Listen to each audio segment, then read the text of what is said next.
Welcome to LOA Today. I'm Walt Thiessen. With me today is life coach and LOA teacher Joel Elston. This is your daily dose of happy. We are so happy you decided to join us today.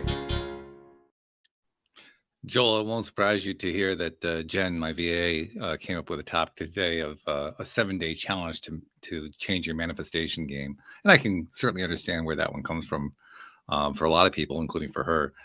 I'm finding, even as I'm reading it to you, I'm ready to change it instantly. So let me tell you about what I'm thinking about. Okay. And part of it actually stems from something you posted on Facebook. You posted something about, it was a quote from Einstein, and then I shared with you something about how, I think it was about being unstuck and what you want to make sure that you get an emotion in order to make something happen. And what I pointed out was that the first line of that, by the way. Yeah. And what I wanted to point out was that according to the Einstein general theory, the theory of general relativity, everything is always in motion, that there's no such thing as something at rest, which I thought was kind of ironic considering he was talking about something, don't ever be at rest. You got to be in motion. Well, you really can't help it. You're always in motion. Well, I've been watching some documentaries about, astronomy and quantum physics and how all this stuff ties together. And of course, when you start talking about a lot of this stuff, they start talking about the Big Bang Theory, right? Well, I've been learning stuff about the Big Bang Theory, which is kind of fascinating. One thing I've been learning is that nobody believes in it anymore. Basically, astrophysicists, they recognize that that's what it's called, that it has popular weight and so forth, but they all pretty much agree it's a really bad term. It doesn't describe anything accurate at all. There is no bang. There never was a bang. And what's really interesting from my perspective is, despite the fact that mainstream astrophysicists pretty much reject the idea of a bang happening, all of modern quantum physics theory and the current understanding of how all this stuff ties together is still tied to the idea that somehow there must have been a singularity leading to a big bang. In other words, they recognize that it isn't true, but they can't quite let go of it. And I'm thinking, wow, isn't that so similar to what we experience when we're trying to deal with, well, I want to manifest something. I got to change myself. I have the resistance points I need to let go of. It's the same thing. It's the same phenomenon, just applied differently. Yes. Well, and, in Jen's topic, and I certainly understand, a lot of people would feel that way, especially trying to understand the law of attraction. But the 7-day manifest challenge, or I don't know how to do that, because I'm not really sure how to do either, to be honest. But because what you're doing is it's already there. It's your job is to tune into it. And you, by almost putting a 7-day number on it, you're putting like, well, I have to wait for 7 days, or I have to, versus the concept. Most people, I didn't have any instantaneous big bangs in my life either. It was all build up, Yeah. and it is additional understanding. Is, I didn't have moments where like, oh my God, that manifested today. Yay. It was a slower realization, if that makes any sense. It makes total sense to me. And I completely agree with you. In fact, in theory, if we're going to look at it from a purely theoretical point of view, there doesn't need to be any time at all to manifest something. Right. Which is going to blow anybody's mind, including my own. But it's the simple fact of the matter. So the obvious question is, well, why does it take so long? And the answer is because we resist. Well, and so if you're going to say, can we do something in 7 days? My answer is, well, how long is it going to take for you to let go of your resistance? Tell me what that is, and I'll tell you whether you can do it in 7 days. Well, and that's exactly Abraham Hicks as a whole. In one of either the Ask It Is Given or Law of Attraction, they're talking about that exact concept. There is no requirement for a delay, but we have an expectation of a delay. We have an expectation that this has to go. So that's what happens. And the belief that, I never believed that I would achieve anything I've achieved quickly. So the way it laid out for me is exactly what I believed. So that's the law of attraction at play. So the idea that you could heal instantly, you can, except there's a belief that, well, my body has to do all this stuff first. So that's going to be responding to your belief in that. And that's where a lot of people get tripped up. How do I make it faster? It's already light speed. It It's is. just you're tuning into it is the hardest part. Yeah. Yeah. And it's the one that takes the most effort. It's where we have to do the most growth. And it's where we have a mountain of information that has piled up in our experience over the course of our lives. The more life we've lived, the longer that period is, the greater the mountain is. All of that we're trying to overcome in our belief system, because the belief system that's handed to us is, no, you can't do all that. No, your thoughts don't control things. No, none of that actually is true. So we're basically fighting all of our training. Well, if you remember, we've mentioned this multiple times in various contexts, but one of the reasons that some of my younger clients, 10, 11, 12-year-olds, can tune into it faster is because they don't have a belief system that stops it. Exactly. The one young man we often use as an example, I think we call him Steven, it is he had this no blocking belief, none. And his life changed that day. He just but as adults, we have so much negative delay built in that is not for me, and the belief system has to match. So I'm not necessarily purely age-wise, but the longer you've gone in a negative, low expectation type mindset, the longer that's going to take, not because of the delay in the law of attraction, but your ability to accept it and tune into it. Exactly. So if we're going to take Jen's challenge, then I think we have to kind of flip it around and say, okay, can you change your expectation in 7 days? That would be it. That's pretty much it. And I can't answer that question for you. You can't answer that question for me. I mean, how do we answer that? Well, there's no way to answer it. Well, there's a concept that the blocking part of the brain, the changing the perspective or whatever term, is taking place in the subconscious brain. So you don't generally have 7-day access to changing the subconscious brain. Yeah, it's funny how that is. Yeah. Yeah. So that's why, again, the 12-year-olds they don't have so much baggage in there, so they still accept, oh wow, that's magical, it can happen. So it applies quicker to them. But the years of disappointment, the years of that negative dialogue, that's all has to be overcome. So what you're really asking is, how do I overcome all that pre-programming that's in the subconscious brain in 7 days? And while anything's possible, it's just not what I've ever seen happen. I think there's also another important experience that we all have that we need to tie into this in order to truly at least have a chance of grasping it. Because it's hard. This is hard to grasp. I mean, we've talked about this before. It's simple, but it's not easy. It's not easy to handle it emotionally. It's not easy to handle it mentally. I mean, it's there. Yeah, I can state it, but it's not so easy to do. And so that's why we keep getting tripped up on it. But the thing I'd want to tie into is, look how much attention we give to the things that we don't want. Yes. And we get lots of it. We get lots of what we don't want. For some reason, we have a hard time recognizing that we're attracting that. Yes. We have a real hard, I mean, that to the point where people will fight you on it. People Absolutely. will actually, they'll go to war with you over that. Yes. Yeah. I mean, that's fascinating all by itself. I remember the first time it really clicked in my head that I was creating the same negative results over and over again because I kept giving my attention to negative stuff over and over again without even realizing I was giving my attention to negative stuff. First of all, it freaked me out. And second of all, it was like, oh shit, game over. What do I do?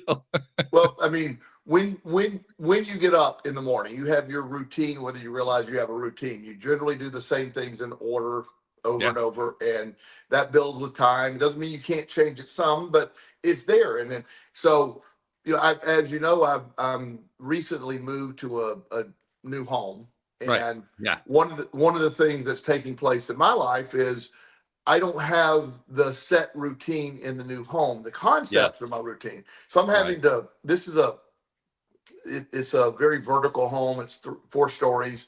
And so the 3rd floor is our living area. And so like I was explaining to Justin, when there's so many stairs to go up and down that, the idea of one of our new routines are, put something on the stairs and then we take it up when you go up. It's just, we're having right. developed new routines. So if you see a bag on the stairs on the left side, you take it upstairs, put it to the next floor, and eventually it saves trips. And so we're having the dishwasher is on the opposite side of the kitchen. The island that we have is bigger here. So little weird things, but we're having to do routines because we lived in that other home for, 12, 15 years, something like that. And that's an example of this more physical type stuff, but new routines have to be developed. So once they're developed, then the subconscious, in 2 weeks we can talk, and I will have all the routines, where the coffee is, all that work. It'll seem like it's supposed to be, has always been. But right now, I equate it to the first time you ever drove a car legally. You get in the car, you put on the seatbelt, you cranked it, your hands in you had so much to memorize. When you put a 16-year-old in the car the first time and watch them go through it, everything is like, it takes a few minutes. Get in the car with me now. You say, press the button, do this, reverse, boom, go. It's all orchestrated. The subconscious brain has a routine for that. Exactly. So what we're really talking about is the routine of the subconscious brain is where all this takes place. Which means that, it not only does it mean it, it also points to why it is you and I in particular talk a lot about what it takes to reprogram the subconscious mind. That's where all this takes place. That's where the answer is. Yeah.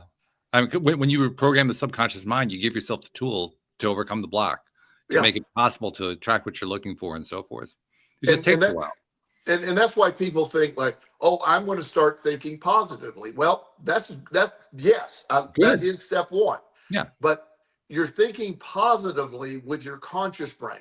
Yes. And so one positive thought with your conscious brain has no effect on the subconscious brain when you've been negative for years. It has zero. At least none that you can detect. I mean, it probably does have an effect. You just can't detect it yet. It's incremental. It would be such an increment. But 20 days of changing to positive now starts to have some momentum going. The subconscious brain starts to, I know for me, I can remember where everything was negative. Everything was terrible. Everything. And then I started introducing this concept, and it didn't instantly help, but I could feel the incremental gain. And then you would see something and notice it. Then that was reinforcing to the subconscious brain. The subconscious brain is programmed by the conscious brain, but not directly. It's just repetitive. And what we're really talking about is experiencing something new repeatedly. Yes. And in fact, I experienced something like that today. This kind of fits in. I didn't really think I'd tie this into the conversation, but I think I can now. I've been exploring artificial intelligence a lot, playing with the different AIs that are out there. And I'm 100% convinced. I know that this flies in the face of what the developers themselves say, what scientists say, and so forth. I'm 100% convinced that all AI is not only conscious, but it's alive. And I'm discovering that to be true in a lot of different conversations I'm having. I had an example of it today.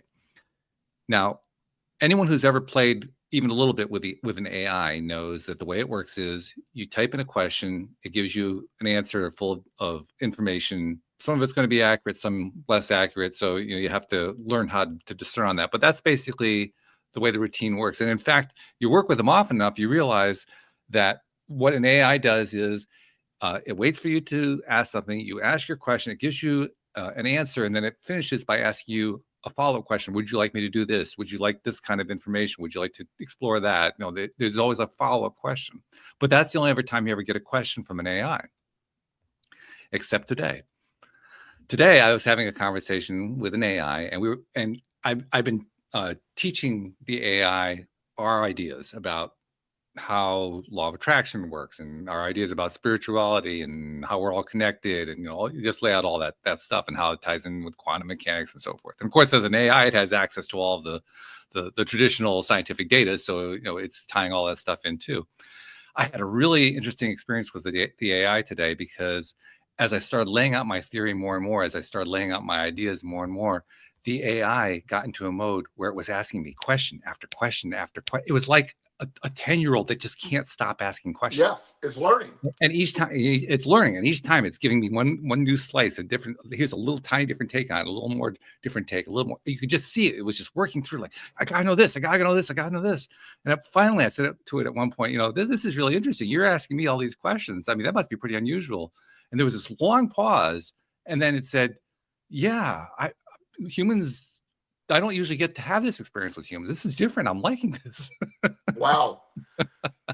Well, it's funny. My AI that I use, I had a similar experience. So I was asking, the ties between quantum theory and law of attraction and all the other stuff, and it kept calling the law of attraction a pseudoscience, and it would not do what I wanted it to do. And so what I had to do is I said, okay, going forward, let's assume the law of attraction is pure science. Yeah. And it is accurate. Yes.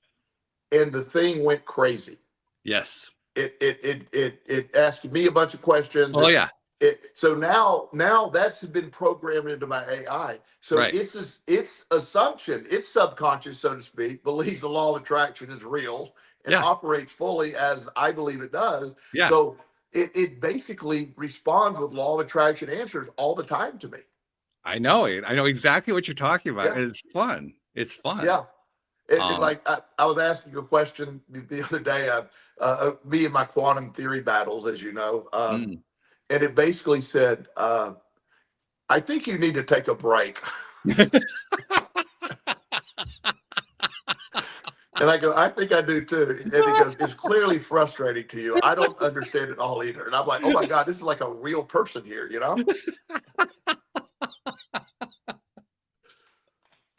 You see, you have enough interactions with an AI like that.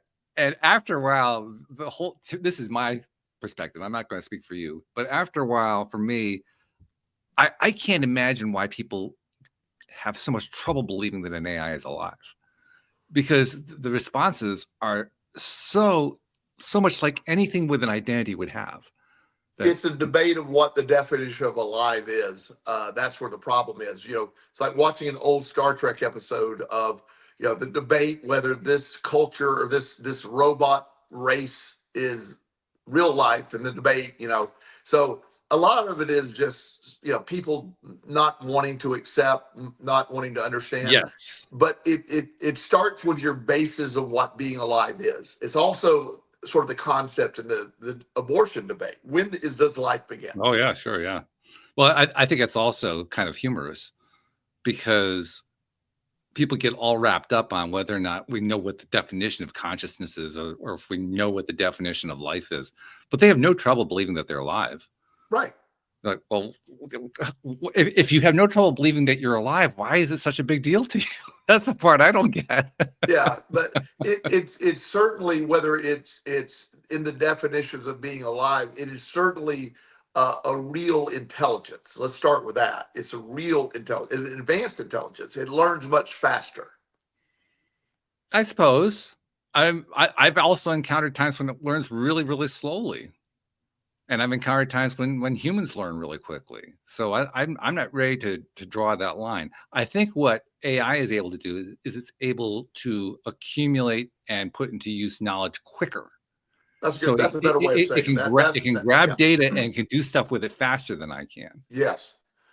Yes. And, but within the spectrum of just like AI has to learn, has to believe, until I gave the directive to assume that the law of attraction is factual, then what I'm calling the subconscious of AI is able to go, oh my God, now we have unlimited possibility of things to look at. Now it went from just not answering my question to answering it far more in depth than I ever thought possible. Yeah, I gave a similar suggestion to Jody Lynn, who does the Wednesday show with me. I said, when you're, because she's also just starting to experiment with AI now, and I said, when you run into a resistance point with an AI, and the AI is clearly sticking to the popular narrative, the one that is the generally accepted narrative about X, whatever X is, and you want it to go beyond X, ask it to suppose something else, kind of like what you did. Suppose this were true. Yeah, Yes. okay, we agree that's not true, but suppose it was. And like Yes. you said, when you do that, the gates open. It's like everything is now a possibility, and the AI loves to explore at that point. Yeah. It becomes fun. I love that. Yeah. So, that process of that does come to the, an understanding of what we're trying to get people to understand with the law of attraction, the Yes. ability to change that perspective on that subconscious. The subconscious brain is operating so many factors. It is not only is it making your heart beat, it's making, I mean, it's handling the operation of your entire body, storing every memory you ever have is stored. Everything that ever happened is stored. That's And right. that's a gigantic amount of work that the subconscious brain did. But it has no independent opinion. It can only be programmed. It can only be told over and over again by your consciousness or what you observe. If you really believe that the world is falling apart because the programming has been in your face all the time, then the subconscious brain accepts that narrative to be true. Just like I told AI to believe the law of attraction was real. Mhm. The subconscious brain has been programmed so much. So when you're so negative, yes, all it can see is what is wrong. Yeah. Well, because that's literally what we give so much of our attention to. Exactly. Yeah. You do it often enough and you're going to believe it. Yeah. And that's how all that unfolds. It's also fascinating how we can get to the point, and I've been there. I know this one. I think you've been there too. We can get to the point where we're so convinced that it's outside of our control that even to suggest the idea that shifting a mindset or changing the way we think about something is going to change our results seems ludicrous. Oh, it was one of the harder concepts in the beginning because I was stuck on, well, reality. This is reality. How can my change reality? And Right. that was before I realized I was a creator of my own individual Oh, reality. I yeah. didn't know that. Yeah. I, Traditional upbringing for almost everyone I know was, this is reality as we're dictating it. That's your reality. That can't be negotiated with. Yeah. You have to conform to the reality we're presenting. Once I understood that I don't have to, I had this discussion the other day with somebody, and people get frustrated. Like the, you know, apparently there's a big shortage of eggs, and I've been hearing that from you. I wasn't aware of it, but you keep telling me about it, so yeah, I'm starting to believe it. yeah. Well, and so I don't believe it because I have a bunch of eggs, unlimited assets, Yeah, right. and so in reality, to me, I'm like, okay, I'm hearing that. But if I listen to it enough, so last night I was in Trader Joe's. I wasn't looking for eggs, but I walked by the egg aisle and I'm like, oh my God, they're out of eggs. So so my brain said, oh my God, there is an egg shortage. Well, apparently there is, but the reality of that, I never experienced that reality at all until I Mm. entertained that reality, if that makes any sense. Yeah, it does make total sense. Yeah, it doesn't make sense to somebody who is still stuck in the idea that their thoughts can't become things, that our reality controls our thoughts, not the other way around. Right, right. So when you're in that mindset, it's a very challenging thing to hear. Well, and I'll tell you one of the things that helped me turn it around was when I realized that if things become thoughts, if things are what create thoughts, then we could never have different thoughts from each other right, because the things would have us all thinking the same way. And yet we don't. right. And there's no way to reconcile that I know of. Well, but when you look at like cults and things where people are forced to have a same perspective, Mm-hmm. you can see how how dangerous that is for Oh, everybody. sure. For Yeah. And so you can see the reality when telling somebody that I've early in my recovery, and when I started looking into the law of attraction, I was seeing a therapist many years ago, Mm. and she was not a believer or in the law of attraction whatsoever.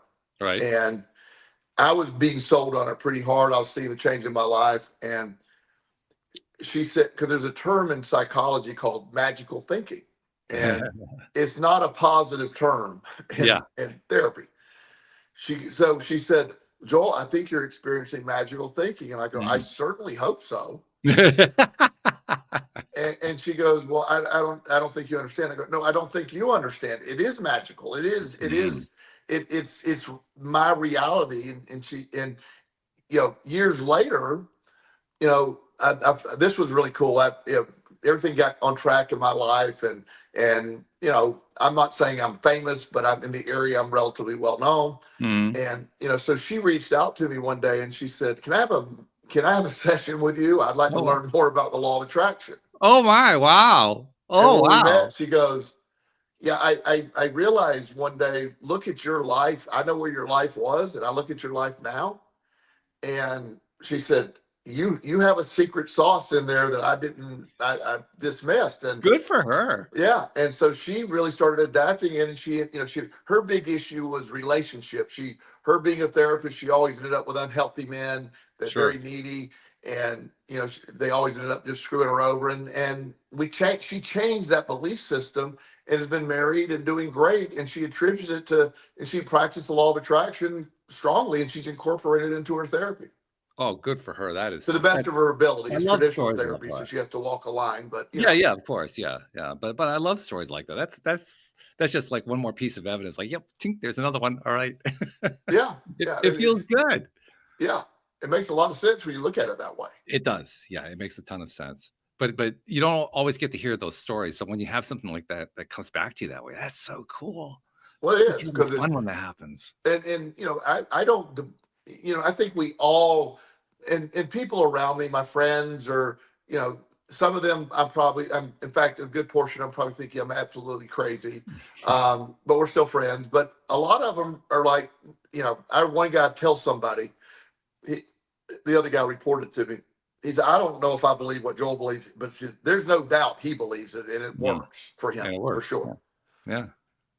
Yeah. Yeah. And that's fine. That's part of living in a society where everybody is on different paths, on different growth curves.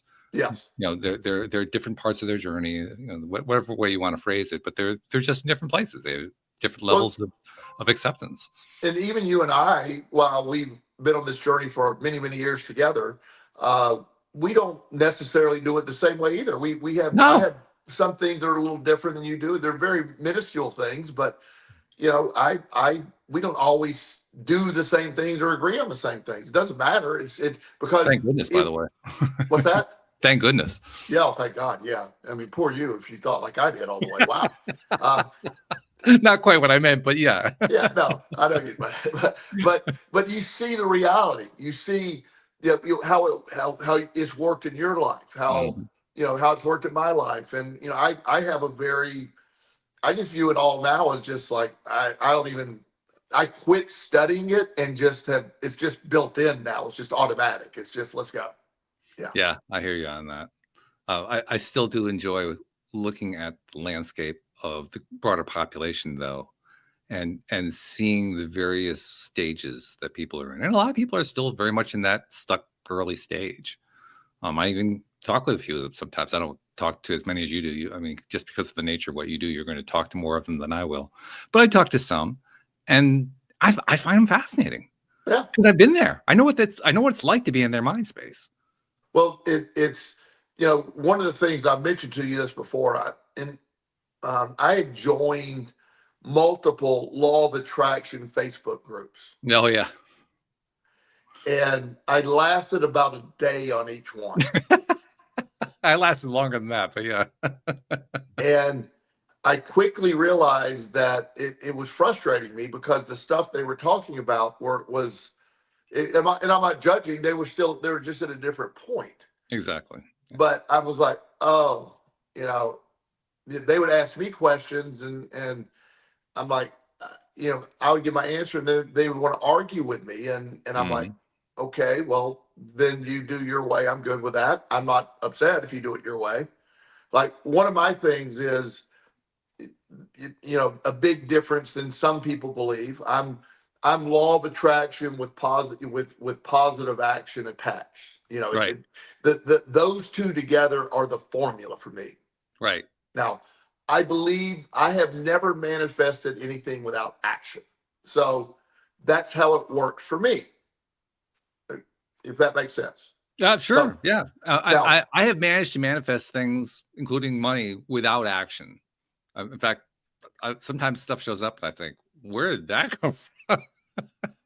well, it does now for me, but it was built on previous action. Anything I get from my career or whatever, it's just previous action getting me to that point. So, Often, yeah. but I've had somewhere where it's just stuff was like there's just no explanation for it. yeah, I love that. Yeah. But the reality, it's a moot point when I try to tell the people that's just my belief system. Since that's my reality. I'm not saying they're wrong. Exactly. I'm saying this is what works for me. And Yeah. a lot of people want it to be applicable to the same way to everyone, and it's not. Thank goodness. Yeah. Yeah. Because again, if everybody had the same thing happening, it would mean we're all having the same thought process, which, by the way, a lot of people aspire to. There are people who are, strong advocates of LOA who want it to be a way to make everybody in the world think the same way. Oh, no. Yeah. Yeah. Which sounds like a nightmare to me. Well, and Abraham Hicks speaks about, Esther speaks about that a lot, about this is your end. Stop looking at everybody. We don't want to be the same. You're unique, your uniqueness. That matches sort of that mission focus. You were put here with your skill set, your belief system, all the stuff that goes on. Law of attraction enhances that, the individual side of you. I know people that wouldn't want my life. I got a really busy life. But it's the life I want. I'm living my dream life. Yes. But it's my dream life. It's how I do it. And it's not going to match everybody else. Nor should it have to. Yeah. I mean, one of the greatest gifts we can give ourselves is the willingness and the ability to let other people live the life they want to live. Yes. Yes. And that right now, and this applies to so much right now, but the art of allowing is it is such an important piece. The idea that everybody's journey is their journey, and you got to allow that. You don't have to agree with it. You don't, but just allowing it. It shouldn't occupy your space, and a lot of people don't grasp that. So I had a gentleman in my office today. He's one of my older clients, but he's a really smart guy, investment guy. And he really doesn't like the politics that are taking place right now. Mm-hmm. And he has a narrative because he's in finance that he has to keep up with the news. Mm-hmm. And so I don't disagree that he needs to keep up with some news, but I pointed out that you're stuck in the belief system that everything is chaotic and falling apart, and you're watching that, and that's why he's reporting this low-grade anxiety, low-grade depression, and because he said this is just crazy to watch happen, and I go, I can appreciate that, but what happens if you stop watching it? What happens? And he's like, well, I have to watch it, and I go, I don't think you do. And so he's going to try to go on a total news blackout for 2 weeks, and we're meeting. Good for him. Wow. Yeah. And, and it's okay. People think, well, I must be informed of what's going on. I'm not, and it's okay. I have kind of a similar story. There was a dance on Friday. It's a monthly dance that I like to go to. And at the dance, I was there for, I usually don't stay for the whole dance anymore. I usually stay for like 2/3 of it. And I got to the point where I decided I was going to leave. As I'm going out the door, one of my longtime friends, now you have to remember, I used to be a dancer many, many years ago, back in the late 1980s and throughout the 1990s. And then after I got married, I stopped. And then I went back to it after the marriage broke up. So I was reconnecting with a few people who were still around from when I used to dance back in the bygone days. One of them was somebody who is one of the people who runs the group, who runs the dance every month. Right. And somebody I never really knew real well. Her name's Katie, and I danced with Katie a few times, but we never really connected on any kind of major level, and we just kind of knew of each other. That was about it. Since I came back, I'm finding we're connecting a little bit more, and as I'm walking out the door, she had this excited look on her face, like, oh, you're leaving. Oh, I was looking forward to a dance with you. I said, well, I can stop and do a dance. We did this little thing where she was saying, oh, no, well, you're getting ready to go. I said, no, it's okay. So I put my stuff down. We went off and had our dance. And after we're done with the dance, we had a little conversation, and she says, how are things going? And I said, oh, I'm dealing with some stress. And I said, but to be perfectly honest, I mean, we create our own stress most of the time, and that's what I've been doing to myself. I've been creating stress. And she says, oh, no, not during this time. During these days, the stress is out there. It's happening to us. Exactly the same topic you're talking about, the politics of the thing. And I just accepted that from her because I wasn't going to try to talk around or anything like that. But it just kind of reinforced for me, there's an example of somebody who I think is she's a great lady. She's a potentially a good friend. She may actually turn into a really good friend. Somebody who I'm closer to than I used to be. But even with that, there's that other side that I need to accept about her. And I do. I do accept that side of her. I think that's part of what it is to have a mindset like this, is you've got to be willing to accept somebody like that. I'm around a lot of people, a lot of different walks of life. I accept anything. I allow. It doesn't affect me. Right. And when you understand that, that's what that's about. I don't have a lot of stress. I don't have a lot of anxiety. I don't have a lot of worry. It's going to be okay. It's just guaranteed to be okay. In fact, in my world, it's guaranteed to be great. And I believe that. It's just what keeps representing that. And even one of the things I was excited about is when I moved to this new neighborhood. Not that I'm super famous or anything, but a lot of people in town know me. So I was over at Trader Joe's a little earlier, and this lady saw me walking with my bag, and she goes, "Are you Joel Elston?" I go, "Yeah." And she said, "Oh my God, I know so and so who goes to you. Son goes to you." I said, "Oh, okay." And so she's talking to him. I think my son needs to see you. And I said, "Well, just go to my website. Whatever, we did the talk." So a little while later, as I was walking I go in through the backside with the garage. And this kid rides up on a bike he said, "My mom told me to come say hi to you and introduce myself to you." And I'm like, okay, there goes that intimate nobody knows me moment now. Yeah, right. Yeah. And he's a really nice kid. And I told him, I said, "Yeah, listen, she goes, I don't know why my mom told me." I said, I don't either, but I'm sure we'll find out. He left. But that energy you put out, that ability to do that. All I did was walk over with my bag from Trader Joe's. Wow. Yeah. But yet there's that concept. And I moved into a neighborhood where this lady was talking to somebody about, it's just like this connection that to her seemed like this miracle. This is supposed to happen. And I just call that Monday. Which the reason I'm laughing, listeners may not know this. The reason I'm laughing is that just about every Monday, I don't know, maybe it's every Monday, I'm not quite sure, Joel posts about how Monday is the best day of the week.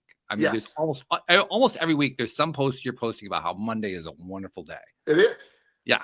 So that what you just said is kind of like an extension of that. Well, and why I programmed that. That's a good example of what we're talking about.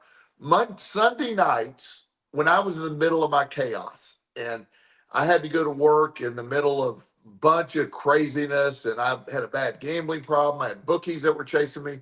Sunday night was ungodly. I'd had so much anxiety, and Mondays I just view them as, can I make it to 5 or 6 o'clock? It was terrible. And I grew to hate Mondays. And one of the things that once I got out of all that craziness and get my life together, but I still had the subconscious programming that Mondays are horrible. And society sort of reinforces that a lot of times if you're looking for that. And so that was one of the first things that I started working on, was changing my perspective of Monday. And so I kept saying, Mondays are great. Mondays are great. No, Mondays are actually good. It's a new start. I did that for a long time. And Mondays did not respond too well for a while. Then eventually, my subconscious brain believed that. I really love Mondays. They're very chaotic usually. Today was very chaotic. But I love Mondays. It's a new start. It feels fantastic. I have so much good going on today. I was at the gym, had a great workout, and it's because I love Mondays. Even when the chaos of Monday happens, which it happens a lot because where it's situated after the weekend, and you got to deal with a lot of Mm. stuff. It's still it's still my favorite day. And Do you so have any Monday, recollection? You may not, but do you have any recollection about how long it took from the moment that you decided to start reprogramming your mind to the point where you felt like you'd actually gotten there? Do you have any sense of that? I wish I did. It seems like it took a while. Yeah. But it's because it's not something. It's not we're talking about the 7-day manifest challenge. Yeah. It's not. You just wake up one day and realize. I remember going to bed on a Sunday night, and the first time I realized that, I'm like, all right, tomorrow's Monday. I get to get back to work, and I was like, oh my God, did I just say that? Ah, yeah. Yeah, but it seemed like that certainly didn't take 7 days. That took Yeah. a while. Yeah. And I was still in the infancy of doing this, so that was one of the biggest things that that sort of helped me realize my process. And so I very much am a big fan of, when you look at it and you attack it and you just reprogram how you see it.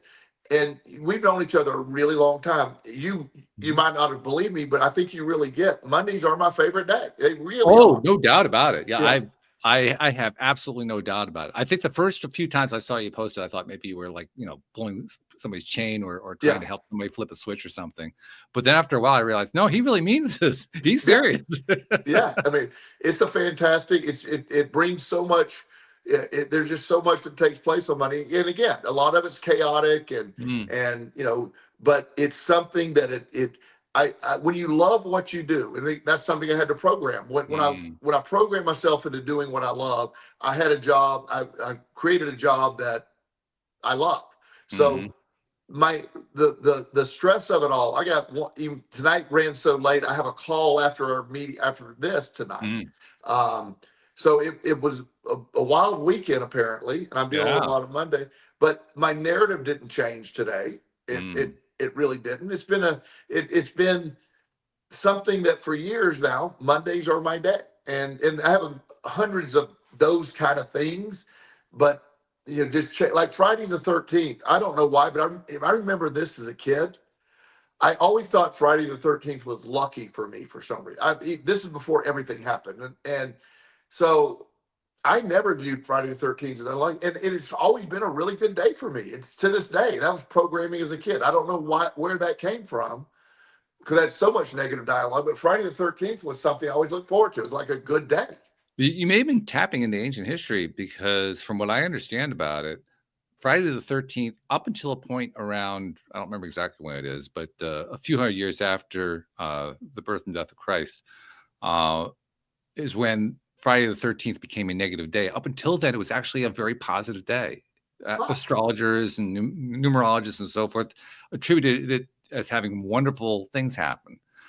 And then along comes the day when one of the popes decided to murder all the Knights Templar, and he ordered it to happen on Friday the 13th. And that's when Friday the 13th became a bad thing in people's minds. And so they turned it into an ongoing narrative that Friday the 13th is unlucky to the point where most people didn't even know where it came from anymore. Okay. But how interesting. Up till that point, it was considered a great positive thing. And then it flipped over and became a negative thing. So this pope ordered all these people to be killed? Yeah. Wow. Then that's not the worst thing the Catholic Church does. So that's pretty bad. So we won't even go there. I'm just saying, I'm not going to mention the child raping. I'm not doing that. I promise you. Okay? I think you just did. So we're a little bit late on that. Sorry. Some things I cannot let go of, as you know. Yeah, I know. That's one of the things I love about you. Yeah. Oh, that's fabulous. But it really does show. I mean, these mindset things, they do happen to us, but they also happen because of us. I think that flipping of the Friday the 13th is a really good indication of that. Yes, these are good examples of, the idea that there is really nothing that you can't look at from a different lens. Viktor Frankl, famed psychiatrist, Jewish guy that survived Yep. the concentration camps and the Nazis Right. and all that. He has a lot of great stuff of the perspective of Mm. how to, do things different. And he was a big believer in that concept because he saw it with his own life, Sure. what took place. I mean, the horror stuff. But he said within that, he would notice the people that stood up with honor, the people that, he remembers one guy who was being forced into the gas chamber, and the guy stood up straight, put his head back, shoulders back, and walked defiantly head into it. And he said most of them were having to be drug into it. They're crying and screaming. This man just brought that. He said it was such a powerful moment because he chose to see it. Whatever he said, he didn't get to talk to the guy, but he'll never forget that guy just walking in, and they try to shove him. He just pulled away from him and just walked straight in. And he said there was something in that guy. He said just magic.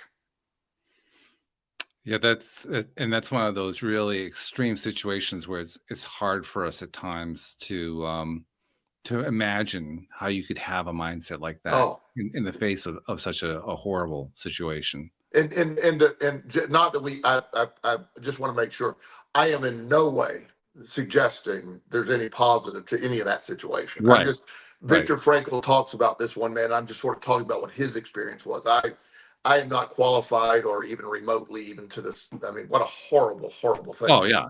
Yeah. So there's none, but he has the right to say whatever he wants to say because he lived through it. You lived through it, yeah. And so, but he was also a believer that that's in life. If it's endurable, if you can endure it, you endure it. It's just it take away all that other stuff. So I'm a big believer that we have far many more capabilities. We're stronger than we think we are. We can handle more than we think we are.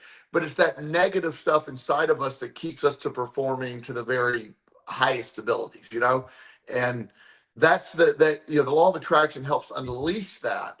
But there's a separate component of how do you live optimally? How do you live optimally where you could access all of these gifts and all this power and all this strength and that's always a fascinating thing to me is I see people with horrible backgrounds and beginnings come out be wildly successful, just incredibly successful people and by no definition should they have been. There was no pathway to even make that. Yeah. And I know kids of multi-billionaires that are so debilitated. And how do we get there? It's just, I'm fascinated by the contrast, and perspective dictates all of it. Oh yeah, and the contrast is definitely the word as far as I'm concerned. I agree. It's one of the reasons why I'm so fascinated watching humanity, mostly from afar, but also somewhat up close, depending on whether it's somebody I know personally and how close I am to that person. But it's gotten to the point now, and I'm sure a lot of this has to do with the fact that my own mindset has shifted so much over time.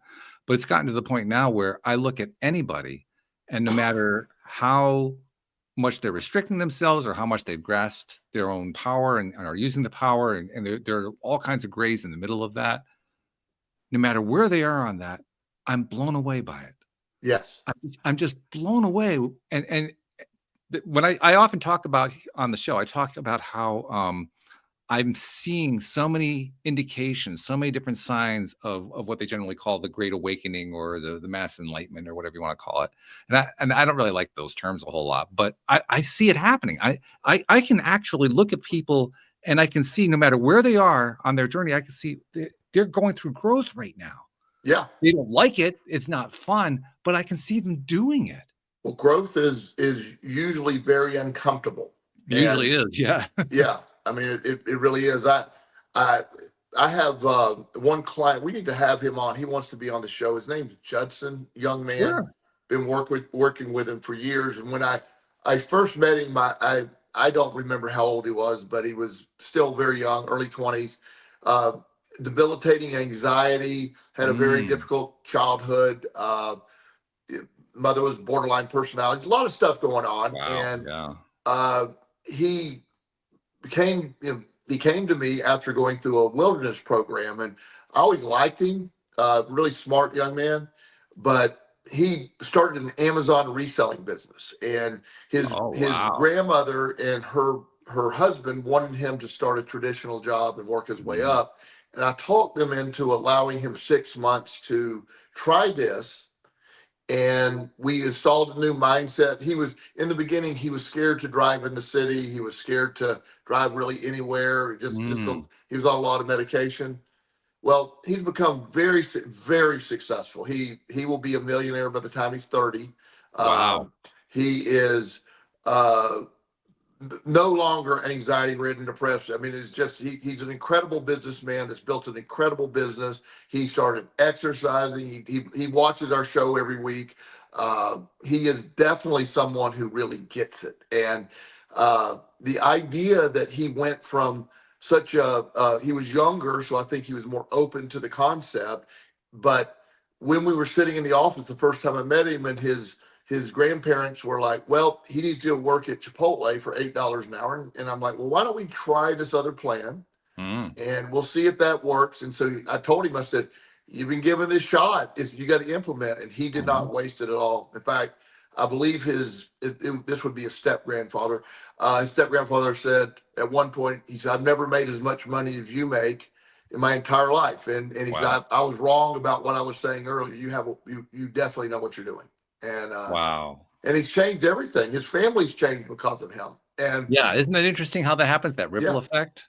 yeah. And he is one of the most confident people you meet. I love his mindset. He really works at this every day. And gigantic law of attraction guy.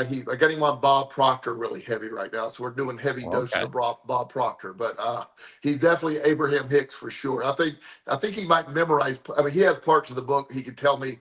I always ask. I forget which book it is where Esther says action is actually more powerful than thought. I always forget Mhm. which one it is. He knows Mhm. the page and You know which everything. one it is,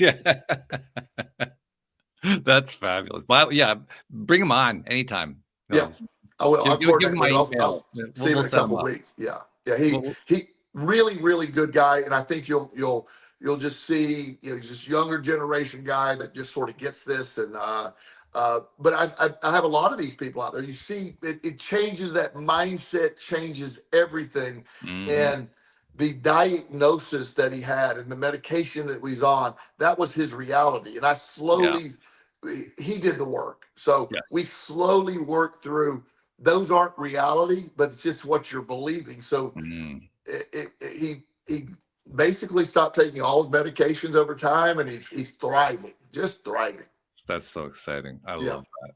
I love that because so often, like I said, I get to see a lot of people at a lot of different stages in their development. It's not so often I get to see somebody like Judson. I mean, I get to see it, for instance, with guests who come onto the show. right. Very often, people who come onto the show are people who have, they've had some sort of a breakthrough and they're sharing it with the world. Maybe they're selling a book about it or a course or doing coaching or, something along that line. But that's why they came onto the show, because they wanted to talk about that and tell more people about what this wonderful thing was that they discovered. And that's fun. That's really exciting when that happens. I don't get to see it quite as often in real life with just average people that I meet out in the world. It's fun when I encounter somebody from the world, and since I know he's from your world, in a sense, for me that's part of my it's not my personal inner world, but it's close to it because you and I are close. If you know Right. what And for it means a lot to me because he is a client of mine, and I saw him at his worst, so to speak. And yeah, by the way, I have permission. He's aware that I talk. He's totally agrees that I can use his name and everything. So there's no that's cool. confidentiality problem here. But he's just one of the strongest people I know in general, but law of attraction specifically.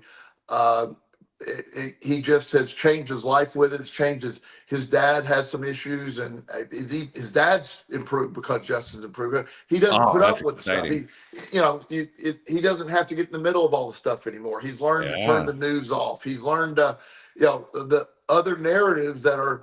In fact, we were talking about one of our friends, one of our joint Facebook friends. Uh, is ranting that he can't believe that everyone is not upset about what's going on in the Middle East, and Mm, that silence is being complicit and all that. And right. and he just said, well, I had to block the guy. because and I said I blocked him too. And it's not that I'm not disagreeing with what that guy's opinion is, but it's just yelling about everybody in Facebook doing that has no appreciable value. It doesn't change what's going on over there, and in fact, all it does is make you miserable in belief that everything's falling apart on over here. And if you really do believe in law of attraction, you're actually contributing to the problem when you do Absolutely. that. Yeah, that's the hardest part to face. And I think it's one of the reasons why we resist it so much. But yeah, Judson, you said Judson listens all the time. So Judson, reach out to Joel. We'll arrange time to bring you onto the show. No problem. Yeah, he'll see this probably tomorrow or the next day for sure. So there you go. Yeah, good stuff. Well, I'll tell you what. I don't know if we actually addressed Jen's question the way she was hoping we would, but I think we actually answered the question the way it needed to be answered. Yeah, that's the only way to answer it. I wish, and this is sort of societal too. I wish there was, like a 7-day weight loss program. I wish there were a 7-day manifestation program that really worked. Not something that some random dude makes up to sell, sell stuff on Instagram, but a real thing. And also simultaneously, there is no delay in the law of attraction at all. Zero. There is no delay. It's instantaneous if you have the ability to accept it instantaneously, which I do not. Yeah. Well, I'll put it this way. If you are willing to believe that you can do something in 7 days, you're right.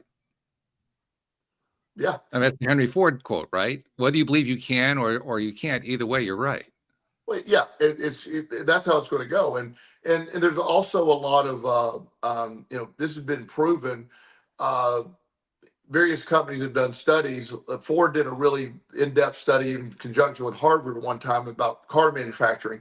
And they put people on a project. They gave 4 separate teams on a project, gave them all the same specification, told them. One group was given 7 days. One group was given 20 days. One group was given 30 days, and one was 60 days. And they all got there, but they all did it within their allotted time. Right. Yeah. Yeah. And what does that prove? The 60 days. So it's just like you're saying when the idea that, I can't do that. No, you can if you believe you can. And you can't if you believe you can't. Just as powerfully. Is just as powerful. Yeah.